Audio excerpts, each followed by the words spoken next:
Hello everyone, my name is The Fox. This is going to be my review on the revision of GPD's XP lineup, the GPD XP Plus. This has gotten a considerable upgrade. It went from the MediaTek G95 to the Dimensity 1200.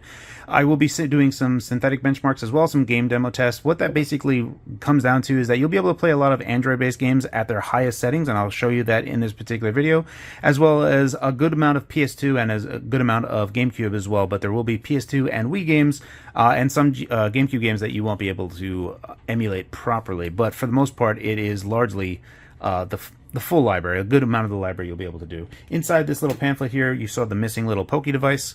This is right here.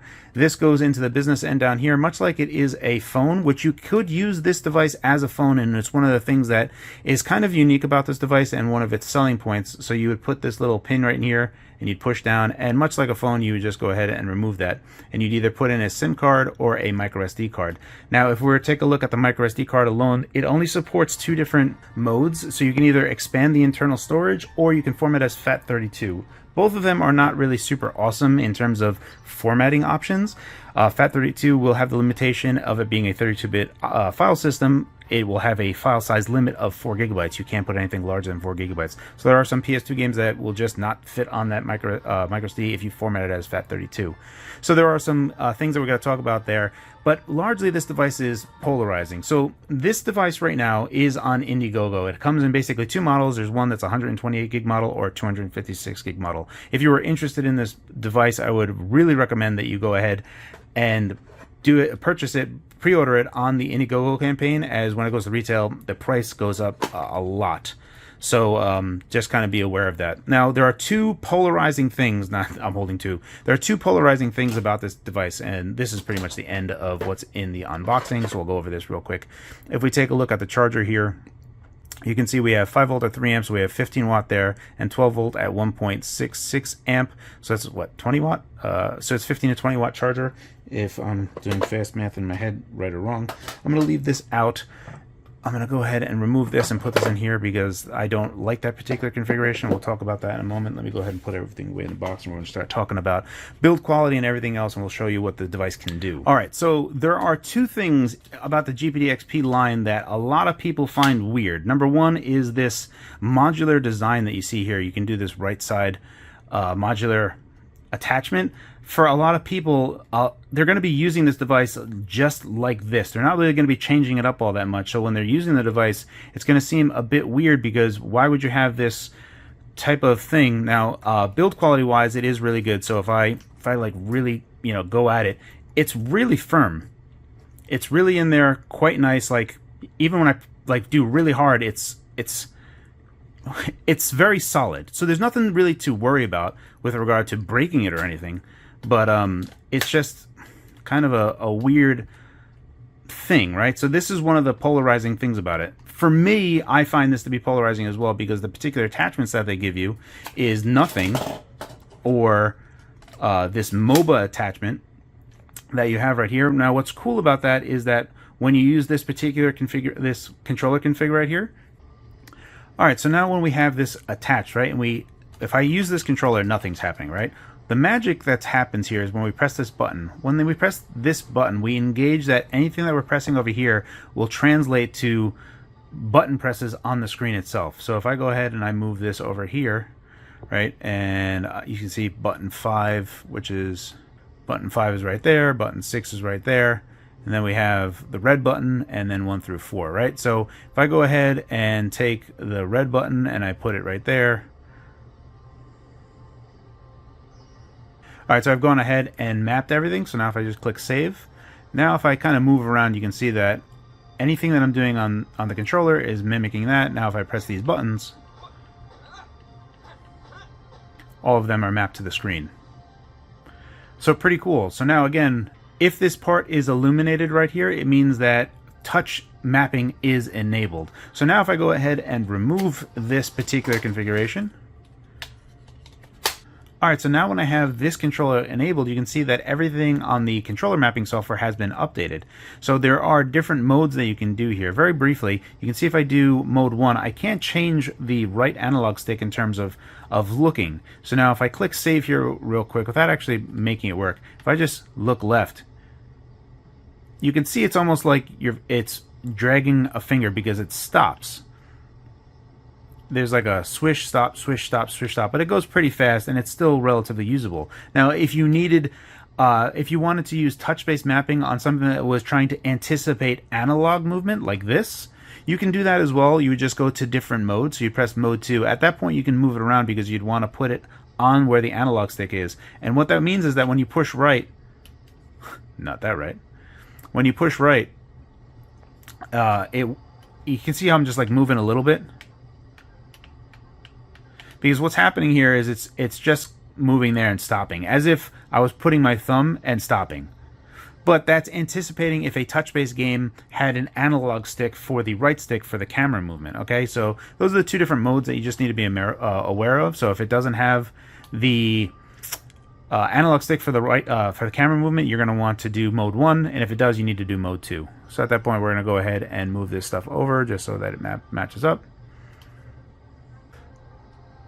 Alright, so that's one aspect of this device that is a polarizing design, is this having this modular device on the right-hand side to kind of make it available or more accessible for Android-based games based on the type of playstyle, specifically MOBA. Now, I don't really particularly like this particular home screen that GPD defaults to, but they thankfully allow you to switch it. So I'm going to go ahead and do that in a moment. But one thing that I want to show off here is we go to settings and we go to display resolution. One of the things that I do recommend is going to 2200 by 1080. And what that does is when you do that, one of the other things that a lot of people complain about is that this is using a phone screen with a hole punch out camera. Now, that is polarizing for a lot of reasons, because a lot of emulation targets is a lot of wasted space, especially for 4:3 content, and you're going to have even wasted space for 16:9 content. And one of the things that I want to talk about in this particular review is, even though that this device is a polarizing design, there are some double-edged swords here with regard to this particular device. Now, because it is using a phone-based screen, phone screens need to be bright enough to be visible outside. So one of the benefits of having a phone screen with a hole punch-out camera is that it does get bright enough to be visible in direct sunlight. Now, in this particular video that you're seeing right here, I am adjusting exposure, but I'm adjusting exposure to simulate what it looks like in real life. So what you're looking at is a close approximation of what it looks like when I'm looking at the device in direct sunlight. So that is one of the benefits of having a phone screen, even though a lot of people don't like it because of specifically some targets, emulation targets. You're going to have some pillar boxing with even widescreen games, or extreme pillar boxing with 4:3 content. If you're playing Android-based games, you're really not going to have it, as evidenced with Genshin Impact that we just played. So there are some give and takes with this, and this is the kind of love and hate relationship that people will have in it. And I'll kind of touch base on that and wrap this all up in this particular review, but I can understand why people don't like it, but there is some silver lining and benefit to having this particular screen. At this moment, I'm going to go ahead and switch this to the configuration that I prefer. So the other home screen that they have is a far more traditional launcher, which I prefer. So those were the two things that I wanted to address early on in this review. With regard to the modular controls on the right side, I'm in agreement that I only use this particular attachment at all times. I use this a lot for game streaming, and I find it to be of value in that regard, especially when we take a look at it from LTE. I have T-Mobile service. I'm in the New York City area, and I get 10 megabits up and down, so that's reasonable. While that's not as good as my other phones, especially I can get 5G on other phones, I do get solid 4G here. I can make phone calls, SMS works, all that stuff works and is great. So you can actually use this device as a phone with SMS support and everything else. It's just cumbersome to actually think about using it as your phone. But the battery life is great, and we'll touch base on it more in a second. I want to go over. Now, these analog sticks, this is something that I wish got upgraded with the revision. It didn't. They are still digital L2 and R2, so these are not analog triggers. They are digital only, which is kind of a bummer. The other thing here that we want to talk about, and something that I have to mention here, now this is not present in, I've only saw one other review that went live. ETA talked about it, and he didn't really mention it, but it's present in my stick.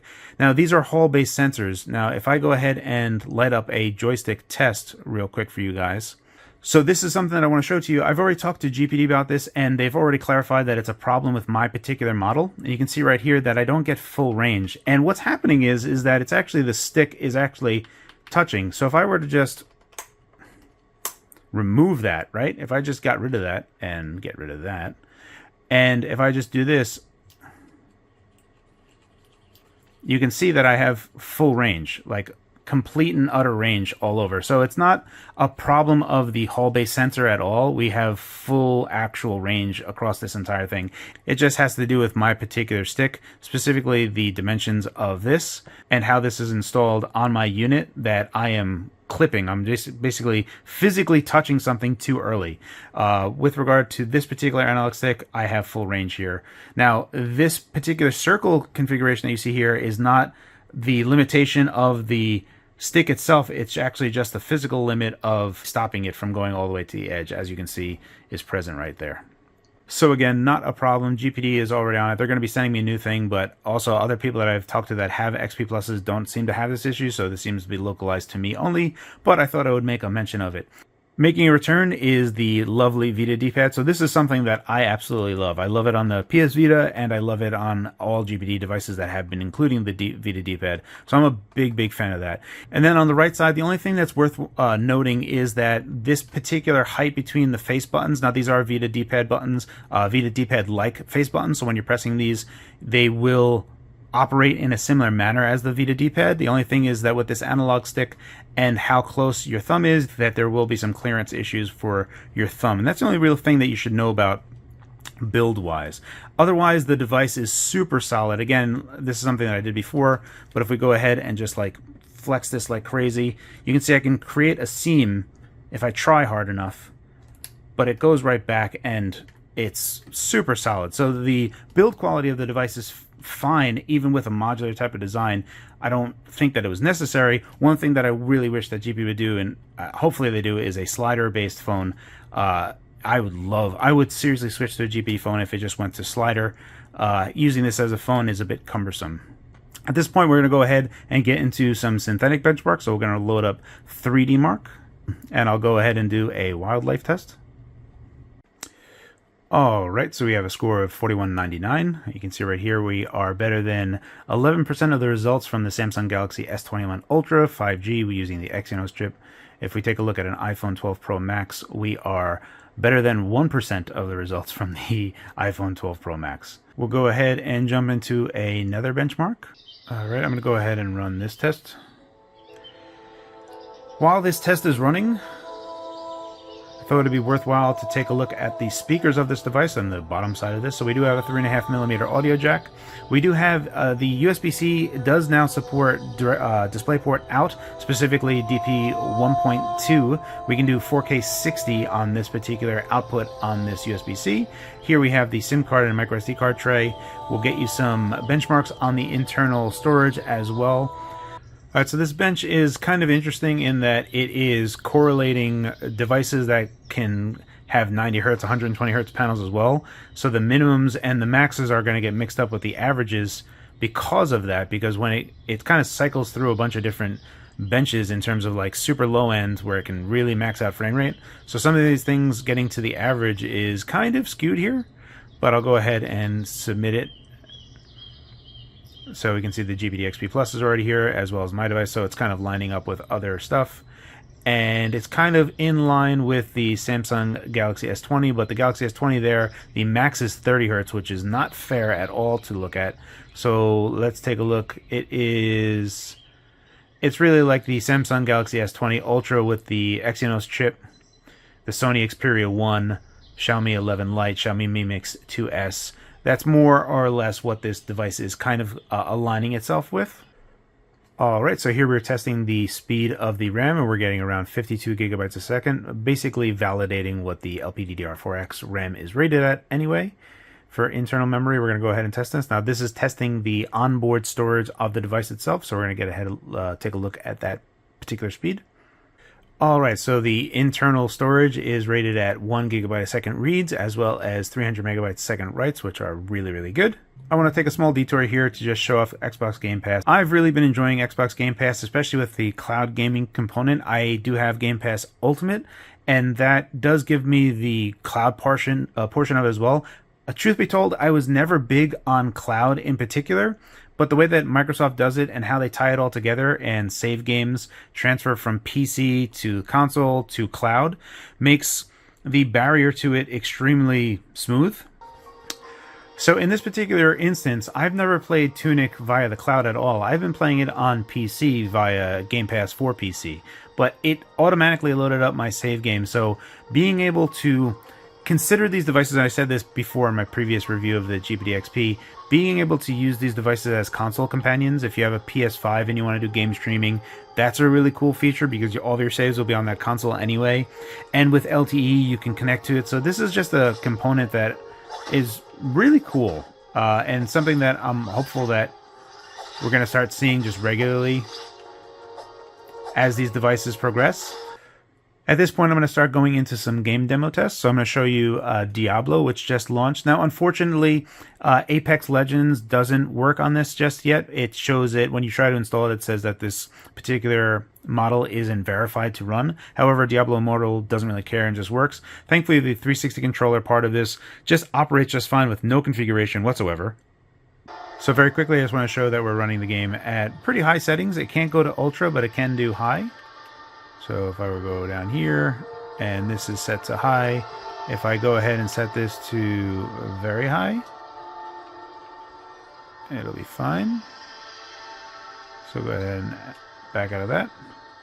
And now we're running at 60 FPS with high settings. Now the one thing that I do want to make mention of here, and again, it is wise to use the fan.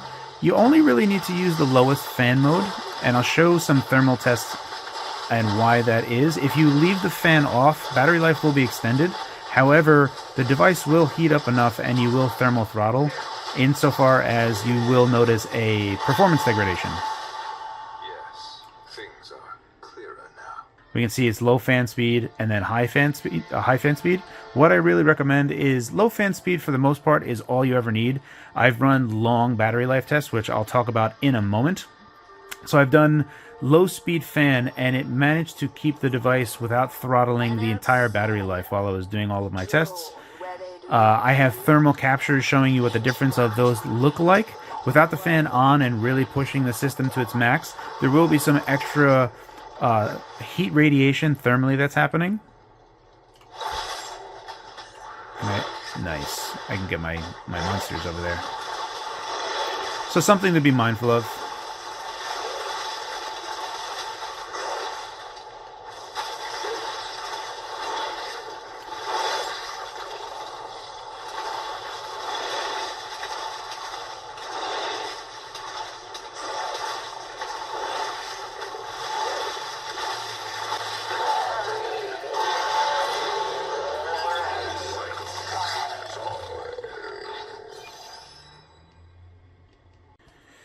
Alright, here we are with Black Desert, and once again you can see we're at max settings.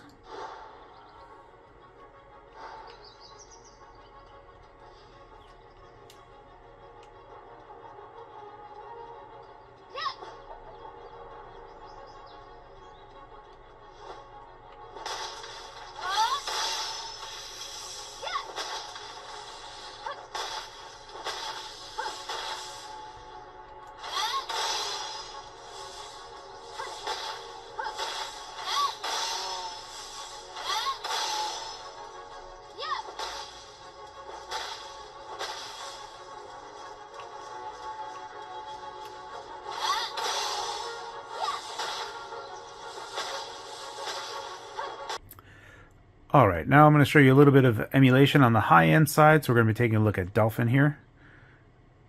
And one thing that I like to show off here is F-Zero GX, because this is a 60 FPS game, and it can be kind of taxing, and being able to hit 60 if with enough frequency so that it plays well enough is actually pretty hard to do.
The last bit that I want to touch on here before I close out this review is the battery life. So the battery life is going to vary a little bit different based on the type of applications that you're going to be running. PCSX2, Aether SX2 for PS2 emulation, if you're gunning that and using low fan speed at 80% brightness, you're going to be looking at around 5 hours of battery life, which is actually really good. And overall, it seems like 5 hours of battery life is the worst case scenario. Likewise, for looking at Dolphin emulation with this fan speed at low, 80% brightness, I actually got 7 hours of battery life. But if you were to do something a little bit more simple, like RetroArch and Super Nintendo emulation with the fan speed off, I got 13.5 hours of battery life, which is on the best end of battery life. So that is absolutely mind-bogglingly great. Having up to, as a best case scenario, 13 hours of battery life and a worst case scenario of 5 hours of battery life is sensational. This is like an S tier battery. I'm going to leave it off with that and kind of segue into the finale of my review here. Again, this device is polarizing. There's a lot of people that I understand see it as something that you're either going to love this device or you're going to hate it. It can work as a phone. So as a gaming phone, this is going to be one of the few devices that you can. If you were interested in this device, again, I would heavily encourage you to buy on Indiegogo now, as the price drastically increases when it comes to retail for this device. So IGG is going to be one of the cheaper ways to get it, and GPD always delivers on these devices, so this is going to be something that is an easy recommend if this is a device for you. If you were one of those people that actually likes the mobile attachment, this is a very unique device that has it. I can understand why a lot of people don't like the whole punch out, and I get it. However, the silver lining here is that it is a super bright panel that can be viewed in direct sunlight because it is a phone screen, and phones need to be usable during the day. So again, silver lining here. That's pretty much it for my look at the GPD XP Plus. There are some worthwhile upgrades. I just wish that the R2 and L2 went to analog as well. That would have been a nice addition, but as it is right now, I can understand with the competition and just wanting to get out a proper revision for the XP Plus. The Hall-based analog sticks were a nice upgrade in the 11th hour as well. That's it, guys. As always, thank you for your time, and thanks for watching.